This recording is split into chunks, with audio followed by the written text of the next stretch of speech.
de ahora en adelante se diga quedará grabado. Hechos capítulo 9, yo quiero invitarles a abrir vuestras Biblias, para que viendo no vean, dijo Jesús en una ocasión. No sé si ustedes se recuerdan de esa expresión. Hechos capítulo 9. La verdad que pero sinceramente yo muy pocas veces he predicado acerca de lo que voy a hablar hoy día, que es la conversión del apóstol Pablo. Aunque le parezca extraño, de verdad, siempre la he mencionado, siempre la he hablado, siempre aparece Pablo en las predicaciones, pero hablar de la conversión, de verdad que yo no recuerdo, yo creo que unas 2 veces, a lo menos lo he hablado, lo he predicado, y esta sería la 3ª o la 4ª vez que lo he mencionado, ¿no? Y que siempre uno hace alusión a esta conversión. Pero hoy yo quiero hablar un poco de algunos aspectos acerca de lo que conmovió y lo que transformó a este hombre. Cuando Pablo, y lo que leía a luz hace un momento, ¿no? Que cuando Pablo escribe a Romanos y le dice, yo no me avergüenzo del Evangelio, porque es poder de Dios para salvación, era porque Pablo había tenido un encuentro personal con Cristo, con el poder de Cristo, con la persona de Cristo. Entonces esto es muy interesante, significa que estos encuentros de poder, estos encuentros con la persona de Cristo, son los que terminan transformando las vidas y terminan transformando los corazones. Si tú y yo no tenemos un encuentro con Cristo, nunca vamos a cambiar. Nunca nuestras vidas van a ser transformadas. Nunca vamos a tener una experiencia de poder con Él. Y Pablo lo que provoca ese cambio para ver el Evangelio no como una locura, ¿se acuerdan que hablábamos de eso? No verlo simplemente como una locura, sino que decía para los judíos, para los griegos, para todos es locura, pero para mí es poder, para los que creemos es poder, decía Pablo. Era porque Pablo se había encontrado con ese poder. Y yo quiero en esta mañana poder hablar acerca un poco de cómo es ese encuentro con este poder. Cómo un Pablo, siendo tan ciego, se encuentra con este poder, y cómo este poder termina transformando y cambiando su ceguera. Cómo este poder transforma su vida en algunos aspectos, en algunas áreas, valga la redundancia, de su vida. Dice el capítulo 9, versículo 1, voy a leer hasta el 19, voy a leerlo todo. Saulo, respirando aún amenazas y muerte contra los discípulos del Señor, vino el sumo sacerdote y le pidió cartas para la sinagoga de Damasco, a fin de que si hallase algún hombre o mujeres de este camino, los trajese presos a Jerusalén. Mas yendo por el camino, aconteció que al llegar cerca de Damasco, repentinamente le rodeó un resplandor de luz del cielo, y cayendo a tierra oyó una voz que le decía, Saulo, Saulo, ¿por qué me persigues? Él dijo, ¿quién eres, Señor? Y él le dijo, yo soy Jesús, a quien tú persigues. Dura cosa te es dar coces contra el aguijón. Él, temblando y temeroso, dijo, Señor, ¿qué quieres que yo haga? Y el Señor le dijo, levántate y entra en la ciudad y se te dirá lo que debes hacer. Y los hombres que iban con Saulo se pararon atónitos, oyendo a la verdad la voz, mas sin ver a nadie. Entonces Saulo se levantó de tierra y abriendo los ojos, ¿qué ocurrió con él? No veía a nadie. Así que llevándole por la mano le metieron en Damasco, donde estuvo 3 días sin ver y no comió ni bebió. Había entonces en Damasco un discípulo llamado Ananías, a quien el Señor dijo en visión, Ananías, y él respondió, heme aquí, Señor. Y el Señor le dijo, levántate y ve a la calle que se llama Derecha y busca en casa de Judas a uno llamado Saulo de Tarso, porque aquí él ora. Y he visto en visión a un varón llamado Ananías que entra y le pone las manos encima para que recobre la vista. Entonces Ananías respondió, Señor, he oído de muchos acerca de este hombre. ¿Cuántos males ha hecho a tus santos en Jerusalén? Y aún aquí tiene autoridad de los principales sacerdotes para prender a todos los que invocan tu nombre. El Señor le dijo, ve, porque instrumento escogido me es este, para llevar mi nombre en presencia de los gentiles y de reyes y de los hijos de Israel, porque yo le mostraré cuánto le es necesario padecer por mi nombre. Fue entonces Ananías y entró en la casa, y poniendo sobre él las manos, dijo, hermano Saulo, el Señor Jesús, que se te apareció en el camino por donde venías, me ha enviado para que recibas la vista y seas lleno del Espíritu Santo. Y dice, y al momento le cayeron de los ojos como escamas, y recibió al instante la vista, y levantándose fue bautizado. Y habiendo tomado alimento, recobró fuerzas, y estuvo Saulo por algunos días con los discípulos que estaban en Damasco. Padre, te damos gracias por tu palabra y en esta mañana una vez más queremos que tú nos hables acerca de tu poder, acerca de tu amor, acerca de tu misericordia y que esta palabra, Señor, pueda quedar grabada en cada uno de nuestros corazones, trayendo respuesta, trayendo, Señor, solución, trayendo, Señor, esa gracia, esa unción que cada uno de nosotros necesita, Señor, en este momento. Muchas gracias, Señor. Dejamos todo esto en tus manos, sujetamos nuestra mente y nuestro corazón a la voz de tu Espíritu. Gracias, Señor. Amén y amén. Viendo, no ven. Es uno de los textos, si puedes avanzar, por favor, es uno de los textos que Jesús usó refiriéndose a las parábolas. Yo no sé si ustedes recuerdan que Jesús en un momento cuenta la parábola del sembrador. Y el sembrador salió a sembrar y una parte cayó entre pedregales, otra cayó entre espinos, otra cayó en el camino, otra cayó en buena tierra, bla, bla. Y da toda una explicación, ¿no? Y bueno, y una de las cosas que los discípulos se dan cuenta es que no todos entendieron la parábola. Claro, porque las parábolas tenían una finalidad. Las parábolas estaban diseñadas para ser entendidas simplemente por aquellos que Dios quería que las entendieran. Y estaban preparadas y diseñadas para ser entendidas simplemente por aquellos que tenían un corazón abierto para entender aquellas cosas. Las parábolas no eran para ser entendidas con una mente o comprendidas con una mente racional, sino que estaban diseñadas y ocultaban verdades espirituales que solamente aquellos con hambre espiritual y hambre por las cosas de Dios las podían entender. Entonces Jesús dice esta frase, ¿no? Y dijo, a vosotros os he dado a conocer los misterios del reino de Dios. ¿Por qué? Porque el reino de Dios está lleno de misterios. Y hasta aquel entonces era un gran misterio, que poco a poco estaba siendo revelado. Y lo que Cristo venía a mostrar cuando Él viene es eso, a revelar el misterio del reino de Dios. Un misterio es algo que está oculto, que está allí, que aún no sale a luz, y que se dicen muchas cosas, pero en el fondo nadie sabe qué es lo que es Él en concreto. Me voy explicando. Hasta que eso queda descubierto o es revelado, por eso que se habla del misterio revelado, realmente y es mostrado, es cuando la gente dice, esto era el misterio, ¿vale? O esto era lo que estaba oculto. Entonces el evangelio del reino es como un misterio. El reino de los cielos es como un misterio que está allí. Pero a los otros, dice, por parábolas, dice, para que no vean. Es decir, a sus discípulos, Él les revelaba lo que estaba oculto, pero a los otros, dice, yo voy a hablar para que los otros, viendo, no vean. Para que no vean. O oyendo, no entiendan. Y eso es lo que nos pasa a nosotros, ¿no? Hay gente que uno le habla y uno dice, pero es que el evangelio es tan simple, ¿por qué no lo entiendes? Es porque su mente no está abierta a las cosas de Dios. Es porque no ha abierto su corazón a las cosas de Dios. Entonces, el misterio de las cosas de Dios sigue siendo un misterio para ellos, pero para nosotros que vamos creyendo y tenemos hambres y deseamos crecer y deseamos avanzar, entonces Dios dice, muy bien, a ti te voy revelando, a ti te voy a ir mostrando, tú vas descubriendo y se van provocando esos insights que dicen los entendidos, los psicólogos, ¿no? Cuando se te enciende la bombilla, ¿han visto eso?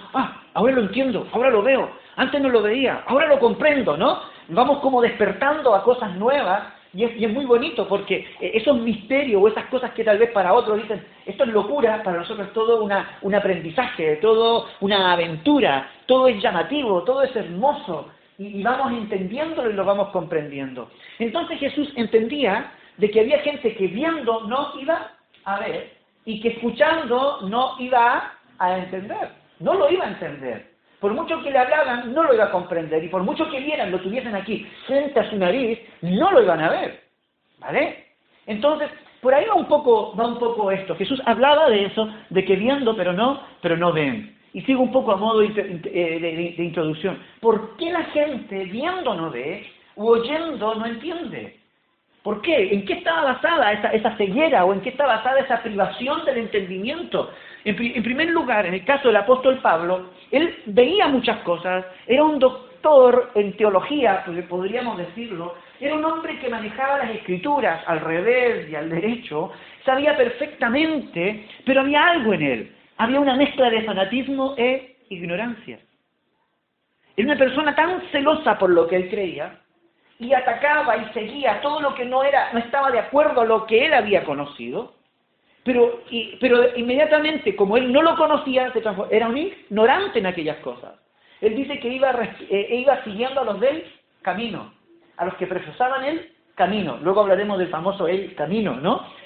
Seguía a todos los que profesaban y a todos los cristianos. Él los seguía, pero él ignoraba lo que ellos creían. Él nunca había experimentado el poder que los otros habían experimentado. Así que su fanatismo y su ignorancia le impedían ver lo que realmente tenía que ver, le impedían entender lo que estaba escuchando. Que no sé si te pasa a ti, te has encontrado con gente, ¿no? Que a veces tú dices, pero te lo estoy explicando, es que no lo entiendo, no lo veo, es que yo no lo veo. Esa es una frase muy típica, ¿no? Yo no lo veo y no lo veo y no lo ven. Y se cierran allí y no ven nada. Y muchas veces se cierran, ¿por qué? Porque son tan fanatizados con su forma de creer, o están tan posicionados que no se abren a la posibilidad de que ellos puedan estar equivocados. ¿Te has dado cuenta? ¿Alguna vez tú te has preguntado no seremos nosotros los equivocados? Yo, eso de verdad, Señor, no seré yo el equivocado, y a lo mejor, de verdad, estoy diciendo cosas, y después empiezo a buscar todos los fundamentos y a escribir. No, esto está mal. Esto es fácil, Señor. Hasta los niños, a ver, hasta un niño puede darse cuenta de que esto es verdad, porque tú estás en este asunto. Entonces, ¿eso qué es lo que provoca el fanatismo y la ignorancia? Provoca ceguera, provoca oscuridad. Por eso es que terminamos no viendo y vemos todo como gris, la gente ve todo como oscuro. Hay unas narraciones acá que a mí me llamaron mucho la atención, y yo no sé si los tengo apuntados luego yo los textos, pero en Hechos capítulo 26, si me acompañáis un momento, Pablo vuelve a narrar allí, frente a Agripa, vuelve a narrar su conversión, y hay un aspecto que a mí me llama mucho la atención. En Hechos 26, no pierdan el otro de Hechos 9, ¿vale? Versículo 9, 26, 9 de Hechos. Mira lo que dice. Yo ciertamente había creído mi deber hacer muchas cosas contra el nombre de Jesús. ¿Por qué seguía a los cristianos? Porque él entendía que era su deber seguir a los cristianos. Lo cual también hice en Jerusalén. Yo encerré en cárceles. Miren la ceguera, miren el fanatismo, miren la oscuridad. Yo encerré en cárceles a muchos de los santos, habiendo recibido poderes de los principales sacerdotes, cuando ¿qué cosa hicieron? Mataron.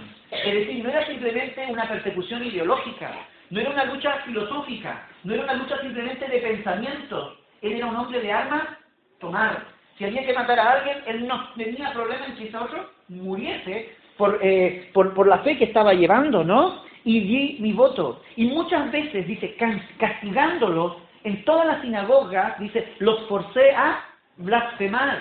¿Y qué más? Enfurecidos sobremanera contra ellos, los perseguí hasta en las ciudades extranjeras. Si pudiésemos definir un poco este tipo de conducta, ¿cómo la podrías definir? Alguien que actúa enfurecidamente, alguien que fuerza a otros, alguien que castiga a otros. ¿Un loco? ¿Un dictador? ¿Un islamista? ¿Un extremista? ¿Un fanático? No sé si me van siguiendo. Es decir, cuando vemos nosotros, claro, uno lee el capítulo 9 de Pablo y es toda la parte bonita cuando se encuentra con el Señor, pero Pablo mismo, cuando habla de sí mismo, él muchas veces, yo leo a veces las cartas de Corintios que escribe algunos, yo veo a un Pablo avergonzado de lo que él hacía. Cuando él empieza a escribir, dice, ¡guau! Y yo, que fui el más vil, dice, ¿no? Y él, porque él cuando él abre los ojos a la verdad, se da cuenta en lo bajo que había caído, en las cosas extremas y fanáticas, las conductas que él tenía, las cosas que él hacía, no solamente el cómo hablaba y lo que pensaba de los demás, sino cómo él actuaba también con los demás. Ahora pregunto, ¿Dios actúa de esa manera? ¿Dios es un Dios que lleva a su gente al fanatismo, por ejemplo, religioso? Dios o Jesús mismo enseñó a sus discípulos y le habrá dicho, quienes no creen como nosotros, mátenlos. No, en ningún caso. Dios no es de los que ha enseñado y quienes no crean como tú, asesínalos, mátalos, persígalos, que se arrepientan, si no es por la razón, que sea por la fuerza. El escudo de Chile dice, por la razón o la fuerza, dice. Si no es por la razón, que sea por la fuerza, oblígalos a creer, y si no, que se acaben esto. No, porque eso es una mentalidad fanática, que no opera de esa manera. Y por eso yo aquí puse el ceguera ahí, oscuridad. ¿Por qué? Porque el diablo obra en medio de la oscuridad, en medio del oscurantismo, del ocultismo. Cuando yo veo esta figura de Pablo, yo no veo otra cosa que el poder de las tinieblas obrando en forma desatada a través del diablo, de Pablo. No sé si me voy explicando. El diablo actúa en medio del fanatismo. ¿Por qué? Porque ahí hay oscuridad. Porque la mente deja de ser una mente racional, deja de actuar con lógica, deja de actuar con sentido común, deja de tener coherencia en lo que hace. Y aún más se transforman las personas fanáticas, se transforman en personas que atacan, que humillan, que avergüenzan, que quieren exterminar con quienes no piensan como ellos. Me voy siguiendo. Entonces, el fanatismo, el medio basado por la ignorancia, o la ceguera también y la oscuridad, son ingredientes que rodean esta forma de pensar. Por eso que viendo no ven. Por eso que es imposible razonar muchas veces con este tipo de personas. Y a veces ni siquiera yo intento razonar con aquellas personas. ¿Por qué? Porque hay toda una fuerza y hay toda una influencia demoníaca que está usando y que está entorpeciendo, ¿cierto?, estas vidas. ¿Para qué? Para que no conozcan a Cristo, para que no disfruten de la verdad, para que no disfruten de una relación con Dios. Pablo creía que la estaba haciendo de guinda. Pablo yo creo que se creía hasta el más espiritual de la época, porque era celoso. Dice de los fariseos, yo era el más celoso. Más encima soy fariseo e israelita de pura cepa, ¿no? Es decir, me miran la sangre, dice allí judío, dice, ¿no?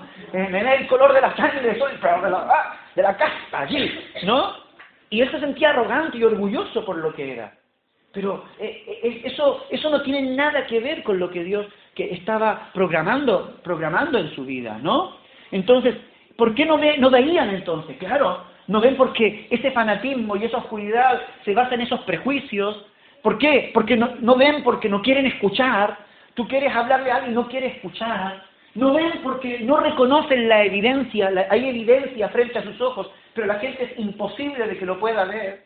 Por eso es que la gente te ve aquí cambiado y te dicen, uy, tú ya no eres el mismo de antes, ¿eh? Ya no hablas como antes. Por fuera sigues siendo el mismo.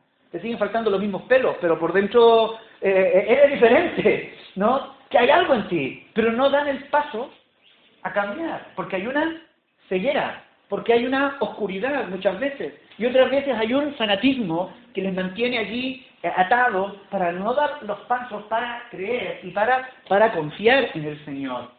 Entonces no ven, viendo no ven. Pablo viendo no veía, no entendía lo que Dios estaba haciendo. Entonces, como buenos fanáticos, él, ¿qué es lo que hacía? Atacaba la verdad. Como se vuelve en contra de la verdad. El 9.2 dice que seguía y pidió cartas para la sinagoga de Damasco, a fin de, si hallase algún hombre o mujeres de este camino, los trajese preso a Jerusalén. ¿A quiénes seguían? ¿A quién seguía Pablo? A los de este camino. El 26.9, que fue el que estuvimos leyendo también, vuelve a repetir la misma idea. 26.12 dice, ocupado en esto iba yo a Damasco con poderes y en comisión de los principales sacerdotes, dice, ¿no? No, poco antes decía, arriba, el 9. Yo ciertamente había creído mi deber hacer muchas cosas contra el nombre de ¿quién? De Jesús de Nazaret. Pregunto, ¿a quién perseguía Pablo? A Jesús. Primero decía, yo persigo a los del camino. Pero luego cuando se encuentra con Cristo se da cuenta de que a quien realmente perseguía era a Jesús. Aquí hay una cosa muy interesante, ¿no? Él dice, a los de este camino. Cuando atacan a los de ese camino, él en el fondo estaba atacando a Cristo. ¿Te has dado cuenta que el otro día también lo tocamos un poco, el domingo, y hablamos que Jesús nunca pasa desapercibido? La persona de Cristo no es una persona neutral frente a lo cual la gente pueda permanecer indiferente. Están los que le admiran o los que atacan. Están los que le respetan y están aquellos que no, que pasan de él olímpicamente. Están los que lo reconocen como el Hijo de Dios y están aquellos que dicen, no, fue un profeta, un hombre más común y corriente. ¿Me voy explicando? Las grandes diferencias que tenemos nosotros a nivel de religión, especialmente creyente, ¿no? ¿No tienen que ver con la persona de Cristo? No, que Cristo no es Dios. No, que Cristo fue un profeta más, dicen los musulmanes, ¿no? A ver, los musulmanes. ¿Quién es Cristo para los musulmanes o quién es Jesús? No, fue un profeta más, pero Mahoma está mejor que él, está por sobre Jesús. Va un testigo de Jehová y dicen, no, es un hijo de Dios como tú y yo, es un hijo más de Dios, como tú y como yo. ¿Me voy explicando? Pero él no era Dios, dicen, ¿no? No era Dios. Y hay todo un tema en torno a la persona de Cristo. ¿Tú no te has preguntado eso? ¿Por qué la persona de Cristo es tan atacada? ¿Por qué Pablo, dentro de su fanatismo y dentro de toda su oscuridad, a quién atacaba? A la persona de Cristo. ¿Te has dado cuenta que la gente no tiene problema en llamarse cristiano, pero cuando tú hablas, pero nunca hablan de Cristo? Tú te metes a una iglesia que dice, iglesia cristiana, vas allí, ¿y de qué hablan? De todo menos de Cristo. Podemos hablar de prosperidad, los evangélicos, ¿no? Y vamos, en sermones de prosperidad, de cómo esto tener un buen coche, una buena casa, de cómo ser cabeza y no cola, bla, bla, un montón de enseñanzas. ¿Y Cristo? ¿Dónde me dejas a Cristo? Digo yo a veces, ¿no? ¿Dónde está el mensaje de la cruz? ¿Dónde está el mensaje de redención? ¿Dónde está el mensaje del poder de Cristo? O vas a otros lugares donde dicen, vamos a hablar de que somos cristianos, pero allí lo que te encuentras es que te hablan del santo no sé cuánto, de la liturgia no sé cuánto, del acuerdo no sé cuánto, del sínodo no sé cuánto, del concilio no sé cuánto, de acuerdo a lo que dijo fulano, y las palabras de Cristo. Y Cristo como persona, ¿dónde está? En ninguna parte. Rascas y rascas y no encuentras a Cristo en ninguna parte. No sé si te habías percatado de eso. Que Cristo, lo quieras o no, siempre es atacado. Siempre quieren pasar de Cristo. Este mundo pasa de Cristo. Decimos pasa de Dios, ya, pero es que si pasa de Dios va a pasar de Cristo, o al revés, si pasa de Cristo pasa de Dios. Porque la revelación de Dios para el hombre, o todo lo que Dios quiere decirle al hombre, y lo que Dios te quiere decir a ti y me quiere decir a mí, lo va a decir a través de Cristo, a través de las enseñanzas de Cristo, a través de las palabras de Cristo. Mira, una vez alguien dijo, el diablo no ataca las palabras de Cristo, sino que ataca a Cristo.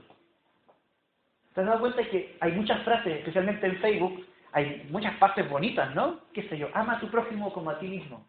Pero nunca ponen quién lo dijo. Perdonar es mejor que amar. Es mejor dar que recibir, pero nunca ponen quién dijo. ¿Me voy explicando? ¿Sabes por qué? Porque el diablo no tiene problema con esas frases. ¿Por qué? Porque esas frases las puede decir cualquier filósofo o cualquier persona con sentido común. Tú conoces las frases de Mahoma, perdón, las frases de Buda, por ejemplo, de muchas frases filosóficas, y hay muchos pensamientos, qué sé yo, de Confucio, del budismo, que tú empiezas a leerlo y tienen un sentido y tienen una sabiduría, pero tremenda. Tienen sabiduría, pero no tienen poder. Tienen mucha sabiduría, pero carecen de poder. Porque el único que tiene poder es Jesús. A través de sus enseñanzas. Sus enseñanzas no solo son sabiduría, sino que también hay poder. Y Jesús dijo, mis palabras son espíritu y son vida. Entonces el diablo es muy sabio en todo esto. A él no le interesa, él no se preocupa con que tú repitas ciertas palabras. Él lo que quiere es quitar de nuestra vida y de nuestra mente y del centro de nuestra atención la persona de Cristo. Porque es la persona de Cristo la que le da poder, la que le da sentido a nuestras palabras. La que le da vida a nuestras palabras, la que le da respaldo a nuestras palabras. No sé si me lo puedo explicar. Lo que marca la diferencia entre lo que tú dices y lo que yo digo, lo que tú dices y lo que el mundo dice, es cómo tú vives y lo que el mundo dice que tú vives, no es simplemente las frases, las palabras, sino es quién está detrás de todo eso, el personaje que está allí, y es el que es el que respalda todo lo que tú dices. No sé si me logro entender. Es muy fácil y por mucho tiempo el mundo busca tener a Cristo tras bambalinas, que no tenga protagonismo. Y ha buscado siempre sacar a Cristo del escenario, porque Cristo es molestia, como decíamos la semana pasada. Cristo es tropezadero para muchos. Les molesta a la persona, les molesta la figura de Cristo. Claro, porque el diablo sabe que quien le venció en la cruz del Calvario, ¿quién fue? Cristo. ¿En el nombre de quién? ¿En nombre de quién echamos fuera demonios? ¿En nombre de quién recibimos sanidad? ¿En el nombre de quién recibimos restauración? En el nombre de Cristo. ¿Me voy explicando? Entonces Cristo es atacado. ¿A quién perseguía Pablo? A Cristo. Por eso. Porque el nombre de Cristo tiene liberación. Mira, hay una cosa que es muy... yo siempre digo, hay una cosa que es muy bonita. Tú puedes estar sumido en la desesperación, pero más profunda de tu vida. Y puedes invocar y recitar textos bíblicos, que hay que hacerlo, yo los recito, los hablo, pero llega un punto en que empiezo a decir, Cristo es el Señor, Jesús es el Señor.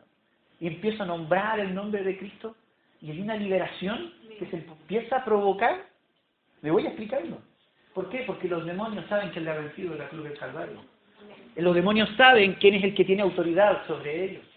Cuando nosotros confesamos a Cristo, lo estamos entronando en nuestra vida. Le estamos dando protagonismo en nuestra vida. Y cuando Cristo es protagonista en tu vida, no hay nada ni nadie que se pueda oponer, espiritualmente hablando, a ese Cristo que gobierna en tu vida. Me voy explicando. Entonces Pablo, ¿a quién perseguía? A Cristo. Es lógico. Es el comienzo de todo eso. Atacan a la persona de Cristo. Entonces, ahora cuando se encuentra... Pablo, que lo hemos leído, así que voy a ir un poco más rápido en esto, no me quiero alargar. Cuando se encuentra Pablo con Cristo, o cuando Cristo le sale al encuentro a Pablo, dice que él iba camino a Damasco, ¿no? Cuando llega cerca de Damasco, ¿qué es lo que ocurre? Repentinamente le rodea un resplandor ¿de qué? De luz del cielo. Luz del cielo. En mediodía, dice allí, ¿no? Hay una cosa interesante, cuando tú ves en la Biblia las manifestaciones de Dios, uno ve a Dios manifestado en truenos, en relámpagos. ¿Sabían ustedes eso? Dios se manifiesta de muchas maneras. Un viento recio, el día de Pentecostés. ¡Uah! Un viento recio que llenó toda la casa y la gente empezó a hablar en lengua. ¡Ay, está Dios! ¿No? O el pueblo de Israel cuando se fue al monte Sinaí. El monte dice ¿qué? Temblaba. Temblaba. Y salía humo. Había relámpagos allá en la nube. Y dice que allí Dios estaba hablando con Moisés. Es decir, había una manifestación de la gloria de Dios de una manera poderosa. Temblores, terremotos, vientos. Es decir, Dios marcaba su presencia siempre con un golpe sobre la mesa, diciendo, aquí estoy yo, con autoridad, ¿no? Pero en cambio cuando se encuentra con Pablo, ¿qué es lo que ocurre? Una luz. ¡Fua! Un rayo de luz, que ilumina todo. Al punto que Pablo cae a tierra, se humilla allí, y cuando luego quiere abrir los ojos se da cuenta que está ciego. Es decir, ese rayo de luz le cegó. Fue tan fuerte que quemó seguramente su retina, algo habrá quemado allí, que queda ciego. Yo decía, ¿y por qué se le aparece como luz y no se le aparece como un trueno? Que Pablo lo podría haber reconocido. ¿Por qué no se le aparece como en el monte Sinaí o de las otras maneras, sino como una luz? ¿Qué quería? Y más encima lo deja. ¿Por qué no lo dejó manco? Como a Jacob, que quedó manco para toda su vida. ¿Ah? ¿Por qué no le provocó alguna parálisis? No, ciego. ¿Se ha dado cuenta? Yo no sé si se ha dado cuenta de eso. En la Biblia nada es casualidad. Eso a mí yo lo tengo re claro. Nada es casualidad. Cuando tú te creas iluminado, déjame decirte, siempre va a haber una luz mayor que va a salir del sol. Yo creo que Pablo se creía un lumbrerita. En medio de todo su fanatismo religioso decía, yo lo conozco todo, tengo la luz de la revelación de Dios, a mí tú no me tienes nada que enseñar. Por eso es que yo te persigo a ti, como yo sé más, pues yo te persigo a ti, y te voy a obligar por la razón o la fuerza a que sigas y te sometas a lo que yo creo. Soy una lumbrerita, tengo una iluminación de Dios para todo esto. Pero hasta que se encuentra con esta luz mayor, porque la luz humana lo que había traído era oscuridad. Lo que esta luz humana lo que había traído era una ceguera. Lo que la luz humana había traído un fanatismo. Ahora esta luz divina, por decirlo de alguna forma, lo que iba a traer era iluminación a la mente de Pablo, revelación a la mente de Pablo, para que su mente pudiese comprender y pudiese entender lo que realmente él desconocía, creyéndose sabio. ¿Me voy explicando? Entonces aparece esta luz, ¿sabes? Hay muchas cosas que tú nunca las vas a entender si Dios no te las revela. Amén. Tú necesitas que Dios te revele las cosas, que Dios te enseñe las cosas. ¿Por qué? Porque lo espiritual tiene que ser enseñado por su espíritu. Las verdades de la palabra Dios las enseña por su espíritu. Y por eso que cuando Él encuentra un corazón abierto, las parábolas se hacen sencillas. Lo oculto se hace lo que está allí oculto queda a la luz y Dios te lo va mostrando. ¿Por qué? Porque Él ilumina tu mente para que conozca lo que está en su palabra. Entonces, esa lumbrerita lo había llevado al precipicio.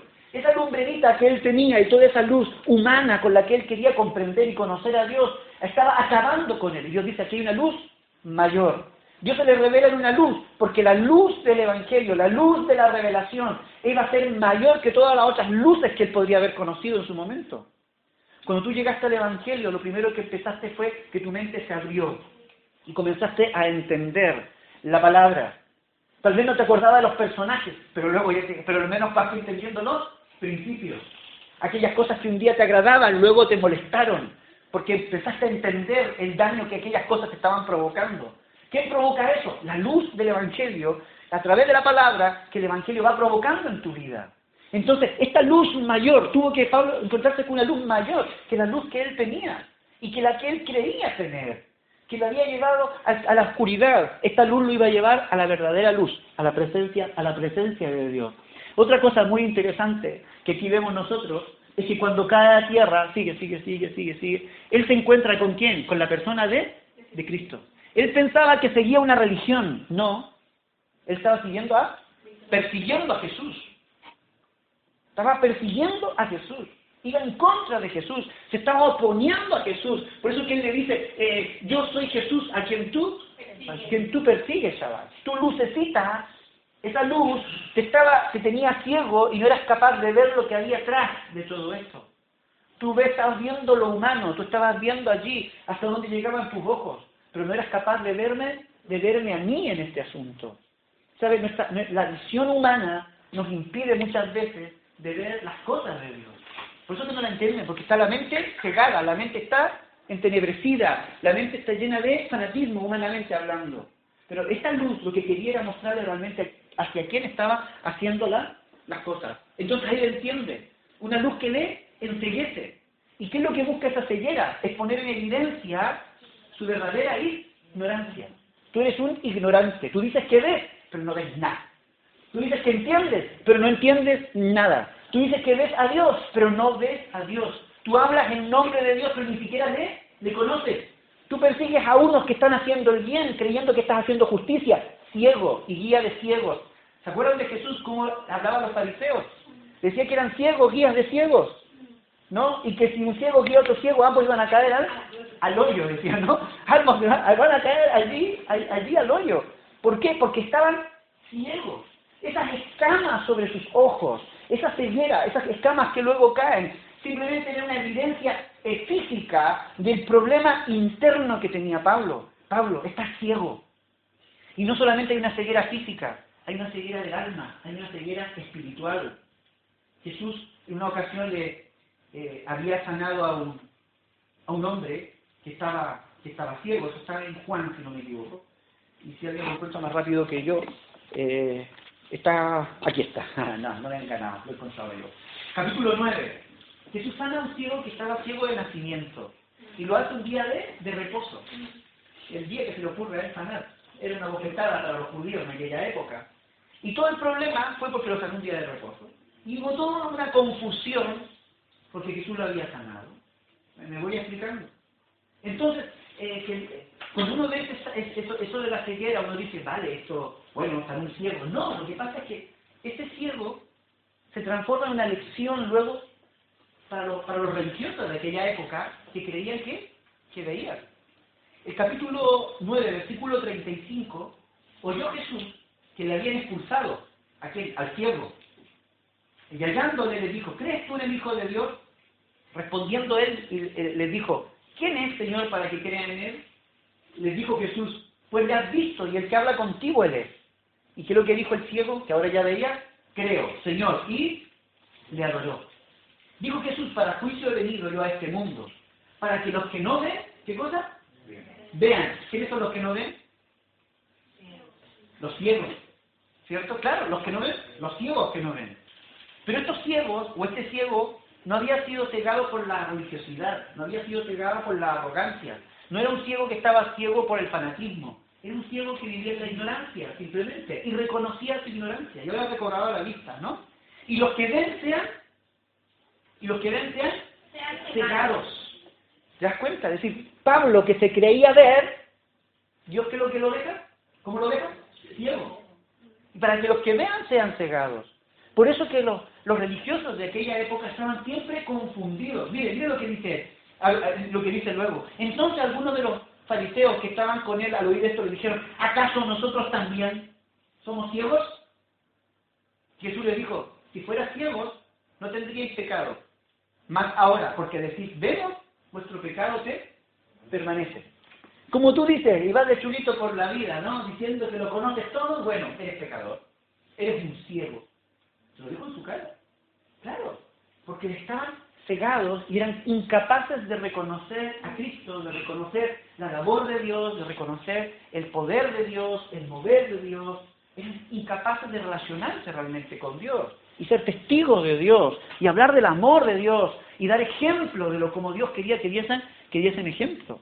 Entonces, esta ceguera de Pablo es simplemente poner en evidencia que él era un hombre que estaba ciego.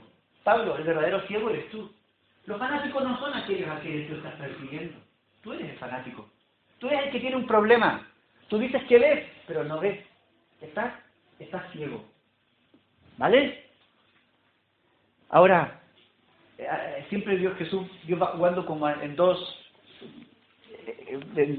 direcciones hay escenas que son paralelas, ¿no? O sea, pues, como cuando Pedro está teniendo el éxtasis y por allá está Cornelio en el otro lado también recibiendo otra palabra. Aquí Dios está tratando con Pablo y Pablo después de esta ceguera se va a una casa y no come ni bebe y se pone a orar. Y paralelo a eso Dios está hablando con Ananías. ¿Para qué? Para que Ananías vaya y ore por Pablo, para que Pablo recobre la vista, ¿no? Y ponga sobre él las manos. ¿Vale? Entonces, avanza. Yo eso me lo voy a saltar un poco. Avanza un poquito. ¿Vale? Vale, aquí. Entonces Ananías, cuando Dios le dice esto a Ananías, dice que Ananías respondió, Señor, he oído mucho acerca de este hombre. Obvio, si perseguía a la iglesia, es como si a mí me dijeran, anda a imponerle las manos a uno de Al Qaeda o de esto. Señor, heme aquí, envía a Eduardo, señor. Heme aquí, envía a Josías, que está más cachas y todo allí. Yo, envía a otro, señor. Le diría yo, ¿no? Ananías mira y dice eso, Señor, pero yo, acerca de este hombre, ¿cuántos males ha hecho a tus santos de Jerusalén? Es que tiene fama, este Pablo. Ya no aquí tiene autoridad los principales sacerdotes para prender a todos los que invocan su nombre. Esto es meterse en la boca del lobo, Señor. El Señor le dijo, ve, ¿por qué? Instrumento escogido para llevar mi nombre en presencia de los gentiles y de reyes y los hijos de Israel. Porque yo le mostraré cuánto le es necesario padecer por mi nombre. ¿Vale? Entonces, ¿qué es lo que ocurre aquí? Tiene otro encuentro ahora. Fue entonces Ananías y entró en la casa y poniendo sobre él las manos, dice la Biblia, dijo, hermano Saulo, es decir, yo estoy recién, no le hizo ni ABC, no tuvo una entrevista pastoral, como digo yo, no le puso el termómetro para ver si estaba convertido, sino que de primera, hermano Saulo, no sé si lo había hecho buenas o malas ganas, no tengo idea, pero yo creo sí que muy asustado, yo al menos en su caso estaría muy, hermano Saulo, ¿no? No me vaya aquí a matar, ¿no? Fue y le puso, hermano Saulo, el Señor Jesús, que se te apareció en el camino por donde venías, me ha enviado para que recibas la vista y seas lleno del Espíritu Santo. ¿Para qué lo envió? Para que reciba la vista. ¿Sabes? Muchas veces nuestra ceguera, tú y yo no la podemos solucionar solos. Necesitamos que alguien nos ayude. Que alguien usado por Dios pueda ayudarnos a ver lo que de otra manera no podremos ver. Les voy a explicar más. Por eso es que es importante de los pastores. Por eso es que es importante un liderazgo preparado. Porque son los medios que Dios usa, que Dios aparta, que Dios llama. ¿Para qué? Para que ayudemos a otros a que puedan ver lo que antes no veían. Dice que al momento cayeron de los ojos, ¿cómo? Y recibió al instante la vista. Y levantándose fue bautizado. ¡Guau! Esa era la mayor muestra de compromiso. Se fue y se bautizó. Abrió tanto los ojos y dijo, no, yo me convierto al cristianismo, yo quiero ser del camino, yo quiero ser de este camino, yo quiero ser de esta línea de pensamiento, quiero tener esta actitud, quiero vivir como ellos viven, de acuerdo a estos principios, yo quiero ser de ellos. Y fue y y se bautizó, murió para la vieja vida y vuelve para la nueva vida, ¿no? Entonces, Ananías fue usado por Dios. Dios siempre usa a alguien para que recobremos la vista. ¿Sabe? A mí me encanta esto. ¿Sabe? Déjame explicarlo de la siguiente manera. Nosotros nos gusta ser autosuficientes. A veces nosotros creemos que por sí solos podemos salir de la situación, que por sí solos podemos encontrar la respuesta, que por sí solos siempre lo vamos a lograr. Pero llegó un momento en que Dios dice, no, ya basta, chaval, de ser tan autosuficiente. Tú tienes que aprender a depender también de otros. Y tu vida tiene que aprender a depender también de otros. Si no eres, por eso vivimos en sociedad y todo, ¿no? Tú tienes que depender también de otros, tienes que sujetarte también a otros, tienes que dejar que otros también te enseñen. Imagínense este Saulo, con una serie, yo siempre digo, una serie de logros en conocimiento, un currículum que cualquiera de aquella época desearía tener. Nacido en la cuna que nació, con las nacionalidades que él tenía, los idiomas que él manejaba, y estoy hablando de eso.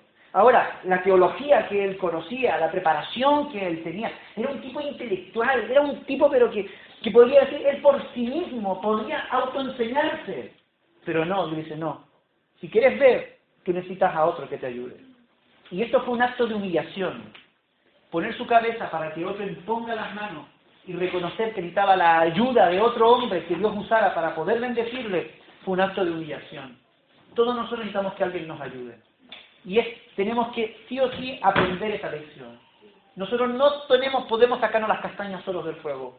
Las cosas de Dios las aprendemos siendo ministrados unos con otros. Por eso es que somos un cuerpo. ¿Te das cuenta? A mí esa gente que dice, no, yo oro en mi casa y allí Dios me habla. No, allí Dios te habla y tú escuchas lo que quieres escuchar. No, yo en mi casa leo la Biblia y la entiendo, porque ya tú vas a entender lo que quieres entender. Pero el hierro con hierro, se abusa, se afila. Hierro con hierro, es un principio, es decir, hombre con hombre, seres humanos con seres humanos, no en el roce. Aquí estamos aprendiendo, Dios nos está enseñando, Dios nos va hablando a través de la vida de los hermanos, a través del pastorado, a través de quienes Dios quiera. Eso es un acto de humillación. Pablo tuvo que pasar por este proceso, usar un hombre de Dios que le imponga las manos, y él tenía que decir, vale, me rindo, aquí estoy, hágalo conmigo, ¿no? Luego, ¿qué es lo que cae? Caen las escamas de sus ojos. Recién comienzan a caer las escamas. Pero esta era un reflejo de lo que estaba ocurriendo en su interior. ¿Qué se estaba rompiendo allí? La tradición. Hasta aquel entonces había sido fariseo. Ahora no, iba a ser un hijo de Dios. Un cristiano. A mí me gusta eso. ¿Sabes? Dios no quiere que tú seas de las asambleas de Dios, Él quiere que seas su hijo. Así es. Y no solamente que te llames cristiano, sino que seas un hijo de Dios que vive de acuerdo a los principios de Cristo. Porque hay mucha gente que se llama cristiano y no vive como Cristo.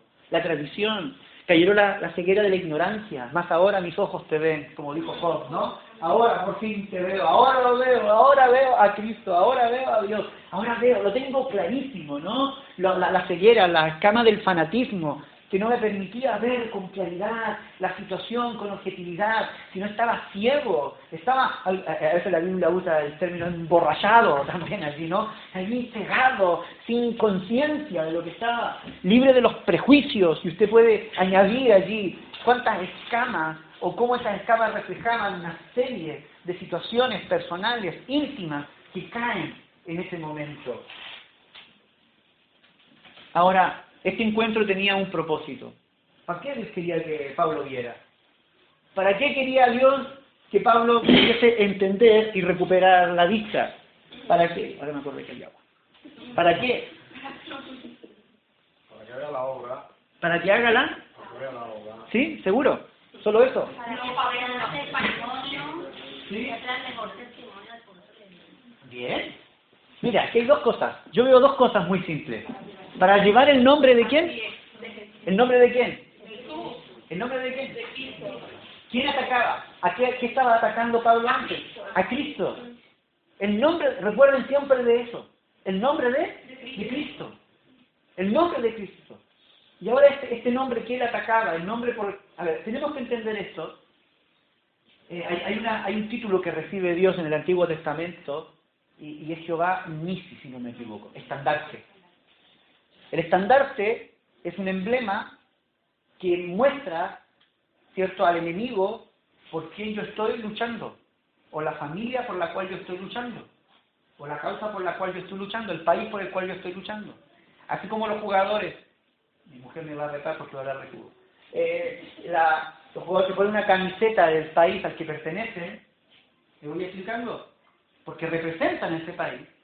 Los estandartes representaban en aquella época al Dios al quien ellos servían, o al rey por el cual ellos luchaban, o a la familia de la que ellos pertenecían, los estandartes. Lo que está haciendo aquí Dios es decirle, ahora tu estandarte es Cristo. Eso que tú considerabas que era fanatismo, ahora, esta es la causa por la que tú vas a luchar. Esta es tu representación, este es tu motivo. Me voy explicando. Hay una canción que a mí me encanta, porque dice, la razón por la cual yo vivo es para adorarte. Pero también la razón por la cual nosotros vivimos es para representar a Cristo. A veces cantamos, queremos su nombre levantar, ¿cierto? Como un estandarte, proclamar, ¿no? Ponemos aquí y lo levantamos. No, tu nombre proclamar y estandarte levantar. Ahí está, como al revés, ¿no? Entonces, proclamamos el nombre de Cristo y lo levantamos, claro. Porque Cristo tiene que ser el protagonista. Cristo debe ser el centro de nuestra vida. A la gente tenemos que llevar a los pies de Cristo, debemos llevar al conocimiento de Cristo. Porque Cristo tiene que ser. Entonces Pablo se transformaba en alguien que iba a llevar a Cristo como un estandarte. Y cada vez que entraba a un pueblo, entraba a una ciudad, él hablaba de Cristo y hablaba de su poder, hablaba de su amor. Pero Cristo era el centro de todo su mensaje. Pero hay una segunda causa. ¿Para qué? Ah, no, me quedo con la primera. Lo otro se lo dejo a los demás. A Daniel. Tú padeces y yo disfruto. Me voy explicando. Aquí hay un pack. Yo siempre digo, la vida tiene unos packs muy entretenidos. Desde que nosotros nos... ¡Wow! Dice, no, yo quiero levantar a Cristo, yo quiero levantar a Cristo. Pero en medio de ese levantar a Cristo, yo le estoy diciendo a Pablo, pero tienes que padecer. Porque el levantar a Cristo tiene como consecuencias el padecimiento, la burla, lo que decíamos, que nos van a tildar de locos. Este evangelio es locura para los que se pierden. Acuérdense, el evangelio es locura para los que se pierden. Nosotros cuando hablamos de Cristo tenemos que saber que ya estamos enfrentando o estamos hablándole a gente que ya nos tiene tildado de locos antes de escucharnos. Nos ven con los folletos y dicen, estos ya son locos. Ni siquiera han leído el folleto pero ya dicen que somos locos. Nunca han escuchado una predicación pero dicen que somos locos. ¿Por qué? Porque ya hay un prejuicio. Ya hay un precedente. Pero eso es padecer. Lo que queremos es levantar a Cristo. Si Dios te ha sacado de la ceguera, si Dios ha abierto tus ojos, si Dios te ha llamado y te está llamando con poder, y está irrumpiendo en tu vida con poder, es para que levantes el nombre de Cristo y para que seamos capaces de padecer por su nombre. Para que seamos capaces de dar nuestra vida por su nombre. Ya voy terminando. Un ciego no puede guiar a otro ciego. Tan simple como eso. Jesús devuelve la vista para que lo veamos a Él. Para que viéndolo podamos hablar de Él, y se me olvidó poner, y padecer por Él. Pablo, luego de esta experiencia, fue a por todas. Después de haberse encontrado con Cristo, ya se dio cuenta de que él iba a levantar a Cristo, le costara lo que le costara. Y cuando uno lee ya en Gálatas por allí, él dice, he sufrido azotes, he sido despreciado por los de mi nación, he estado en cárceles, he estado en naufragio, pero todo lo he sufrido por Cristo. ¿Te das cuenta? A veces la gente me dice, ¿por qué haces lo que haces? Por Cristo. Pero eso no es fanatismo. No, para nada. Estoy tan cuerdo y entiendo perfectamente lo que estamos haciendo que merece la pena. Cuando vemos las vidas cambiar, cuando vemos las familias restauradas, cuando vemos a los hijos sanos, creciendo con buenos principios, saludables para el Señor, cuando vemos los matrimonios unidos, que van creciendo en amor, cuando vemos esa estabilidad, yo digo, pero esto no es fanatismo, esto es real, es concreto, es medible, es tangible. Y eso es lo hermoso del Evangelio. Porque es poder de Dios y no es un fanatismo, porque tú lo puedes medir, lo puedes corroborar. Me voy explicando, lo puedes experimentar cada día. Yo en esta mañana simplemente quiero pedirte que si hay cosas que están nublando tu vista, si hay escamas en tus ojos que te impiden mirar a Cristo y que por el contrario, lejos de mirarlo, pues terminas muchas veces criticando, juzgando o rebelándote directamente contra lo que Cristo quiere hacer, contra lo que Cristo está enseñándote. Yo te pido y le pido a Dios en esta mañana que con su poder pueda realmente ponerte en evidencia lo ciego que podemos estar y puedas estar. Y esas escamas puedan caer en esta mañana. Y puedas comenzar a ver a Cristo en majestad, puedas comenzar a ver a Cristo en su verdadera dimensión, y tú puedas disfrutar en tu vida del poder y las misericordias que Cristo tiene para ti. Ese es mi deseo, ese es mi anhelo. ¿Quieres tú eso para tu vida también? ¿Quieres que todas aquellas escamas que todavía te privan de poder disfrutar de Cristo caigan en esta mañana? Si es así, estemos de pie y oremos al Señor y digámosle, Señor, queremos verlo, queremos mirarte.